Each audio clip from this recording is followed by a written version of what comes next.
प्रिय छात्रों, मिथिलेश ज्ञान एकेडमी में आपका हार्दिक स्वागत है। आज हम लोग पढ़ेंगे प्रश्नावली 7.2 का प्रश्न क्रमांक 3। तो देखिए प्रश्न क्रमांक 3 जैसा कि आपके सामने ये दिया गया है, काफी लंबा है लेकिन काफी आसान है। आपको बहुत ही ध्यान से इस क्वेश्चन को देखते रहना है और निश्चित रूप से आपको समझ में आएगा।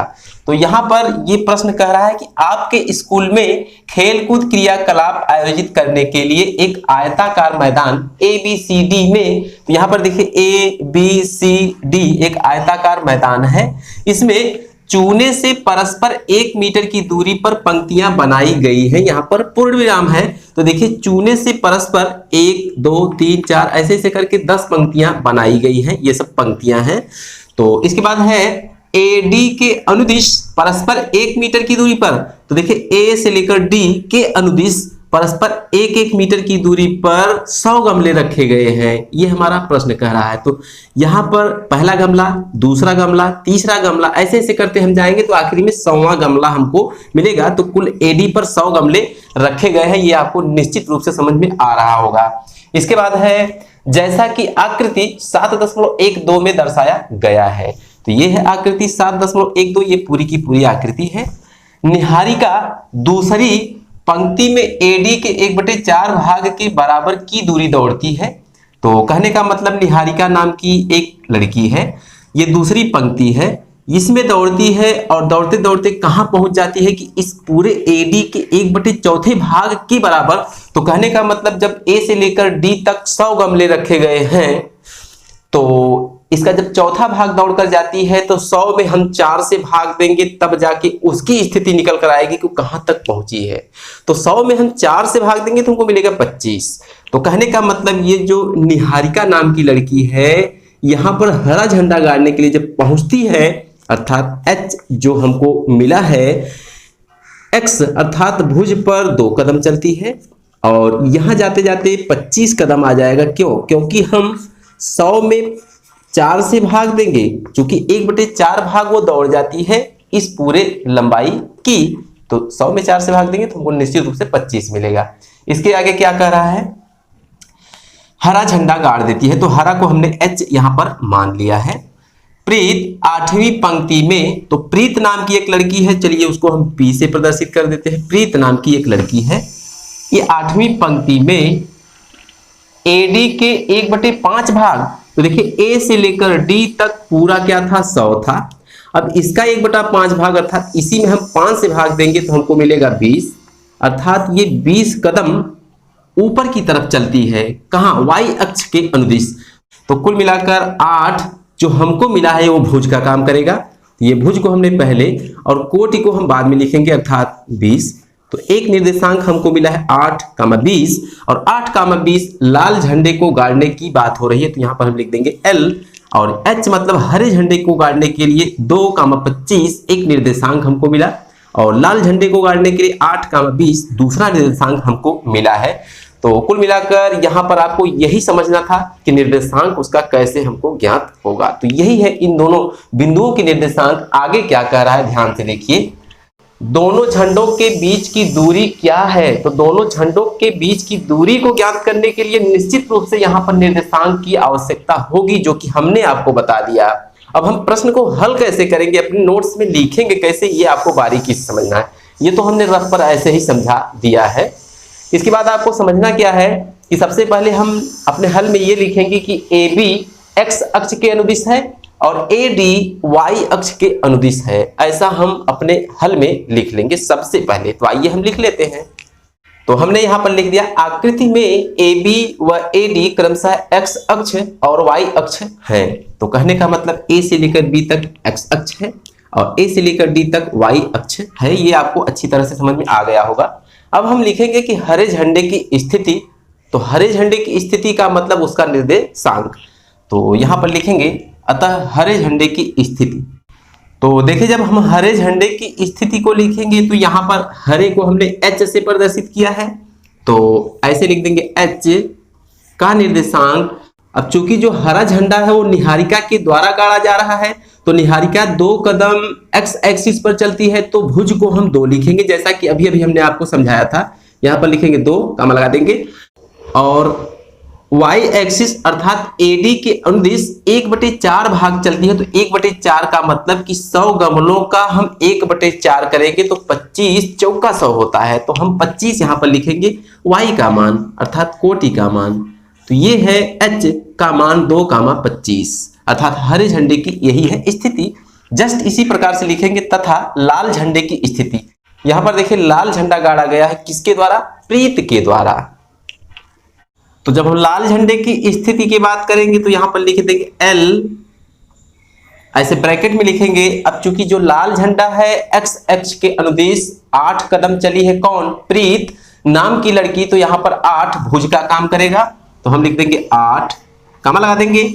अब एडी के अनुदिश वो 1/5 भाग चली है, तो ए से लेकर जो डी तक की दूरी है 100 गमलों के बराबर है, तो 1/5 उसका क्या हो जाएगा? 20 पंजे 100, तो हमें मिलेगा 20। अभी अभी आपने समझा था, तो यहां पर हम लिख देंगे 20, ये हम कोष्टक लगा देंगे यहां पर। अब चूंकि प्रश्न में कर रहा है कि दोनों झंडों के बीच की दूरी क्या है, तो दोनों झंडों के बीच की दूरी को ज्ञात करने के लिए हम यहां पर लगाएंगे दूरी का फार्मूला। तो आइए सबसे पहले लिखेंगे दूरी का सूत्र। तो हमने दूरी का सूत्र लिख दिया x2 - x1 का whole square plus y2 - y1 का होल स्क्वायर अंडर रूट में, ये आप जानते होंगे अच्छी तरह से।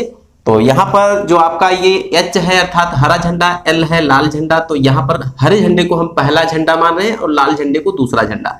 तो x1 का मान 2 होगा, ध्यान से देखिए x1 y1 इसे हम मानेंगे, कमा लगा देंगे। y1 का मान 25 होगा, आपको ठीक इसी प्रकार से प्रश्न को हल करना है। और x2 का मान 8 होगा और y2 का मान 20 होगा। तो कुल मिलाकर हमने x1 y1 x2 y2 को यहाँ पर नोट कर लिया है। अब हम इसी फार्मूले में रखेंगे, तो ये यहाँ पर हम लिखेंगे HL का मतलब H से लेकर L तक की दूरी, दोनों झंडों के बीच की दूरी, तो बराबर एक करड़ी लगाएंगे हम। अब यहाँ पर देखिए x2 - x1 अर्थात x2 का मान है 8 माइनस x1 का मान 2 का होल स्क्वायर कर देंगे, प्लस बीच में है लगा देंगे y2 - y1, तो y2 का मान 20 है माइनस y1 का मान 25 है, तो यहाँ पर 20 - 25 का होल स्क्वायर हम लगा देंगे और बराबर के नीचे बराबर लिखेंगे। तो यहाँ पर फिर एक लंबी सी करड़ी हम लगाएंगे।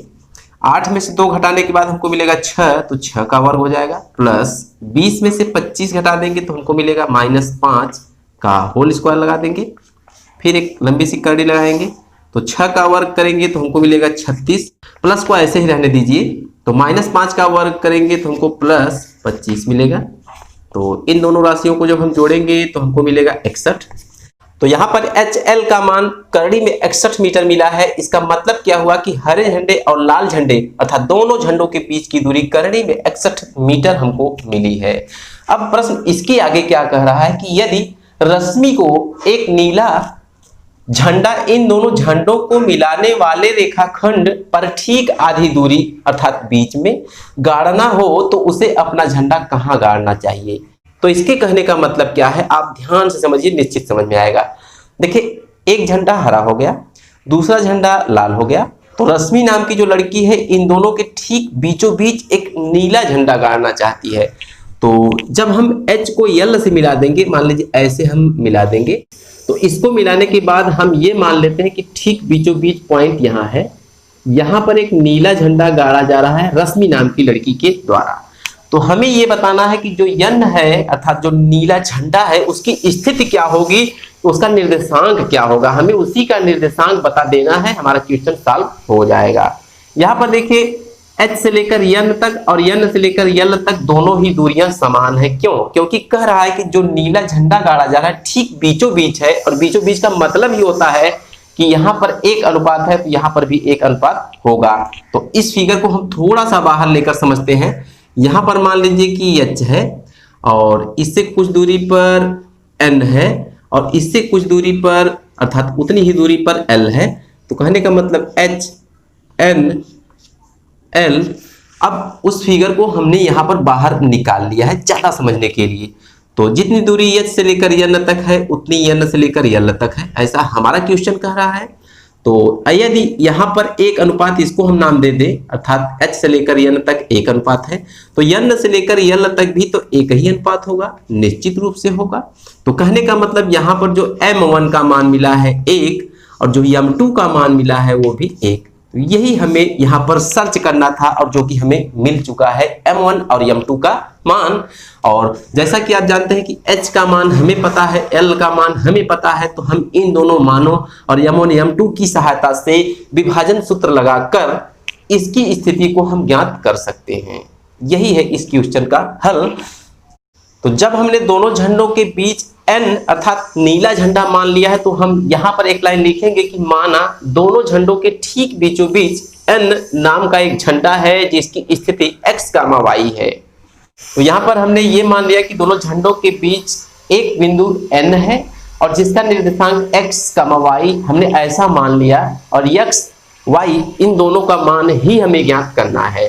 तो n क्या है? नीला झंडा है और जो नीले झंडे की स्थिति है ठीक बीचों बीच है। तो इसका तात्पर्य क्या हुआ कि जो अनुपात है इनका, अर्थात एक झंडे और दूसरे झंडे के बीच में अनुपात है 1:1, अर्थात m1 का मान 1, अभी आपने समझा भी था। तो m1 का मान 1 यहाँ लिख देंगे, कमा लगाएंगे, m2 का मान 1 लिख देंगे। यहाँ पर हम लिखेंगे विभाजन सूत्र। तो विभाजन सूत्र होता है x, y को एक ऐसे ब्रैकेट में लगा के ऐसे लिखेंगे बराबर m1 x2 plus m2 x1 divided by m1 plus m2, कमा लगाएंगे m1 y2 plus m2 y1 और divided by m1 plus m2। तो इसे हम ब्रैकेट में बंद करेंगे। अब कुल मिलाकर x और y के मान ही हमें पता करने हैं, तो हम यहाँ पर लिखेंगे या x, y को ऐसे ही ब्रैकेट में रहने देंगे, बराबर लगाएंगे। अब देखिए ध्यान से आपको देखना है, यहाँ पर x1, y1, x2, y2 जो हमने माना था वही वहां पर भी इस्तेमाल किया जाएगा। और क्या हो जाएगा कुल मिलाकर m1 x2, आपको ध्यान से देखते रहना है। m1 का मान 1 तो लिखेंगे 1 गुणे x2 और x2 का मान 8, यहाँ पर लिखेंगे 8 प्लस ये बीच में लगा देंगे m2 का मान 1 गुणे x1 का मान, तो x1 बराबर 2, ध्यान से देखते रहना है, और बटे m1 प्लस m2 अर्थात 1 प्लस 1, फिर कम लगा देंगे, तो ये ब्रैकेट लगा रहेगा। m1 y2, m1 का मान 1 गुणे y2 और y2 का मान 20 है, यहाँ पर लिखेंगे 20 प्लस m2 अर्थात 1 गुणे y1, तो y1 का मान 25 है, तो यहाँ पर हम लिखेंगे 25 और पूरे के बटे m1 प्लस m2 अर्थात 1 प्लस 1, ब्रैकेट को हम कर देंगे क्लोज।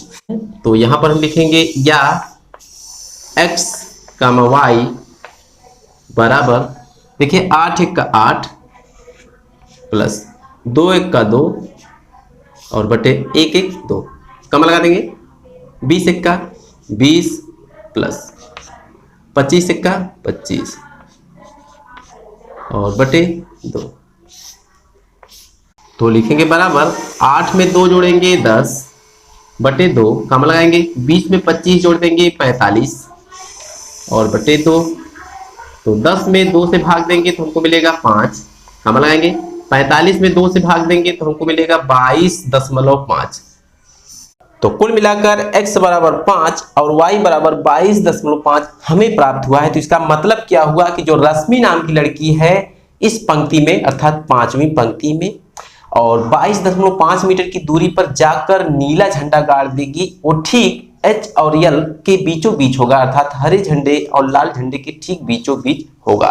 तो हम इसी बात को नीचे एक लाइन लिखेंगे, अतः नीले झंडे को 5वीं रेखा पर 22.5 मीटर की दूरी पर गाड़ना होगा। तो यहाँ पर हमने लिख दिया, अतः नीला झंडा 5वीं रेखा पर AB के ऊपर 22.5 मीटर की दूरी पर गाड़ना चाहिए। तो AB के ऊपर का मतलब ऊपर की तरफ। तो यही है इस प्रश्न का हल। तो प्रश्न काफी लंबा था लेकिन काफी आसान था। तो मैं उम्मीद करता हूं कि आपको ये क्वेश्चन भली भांति समझ में आया होगा। तो आज की वीडियो में बस इतना ही, फिर मिलेंगे अगले क्वेश्चन के साथ अगली वीडियो में। तब तक के लिए धन्यवाद।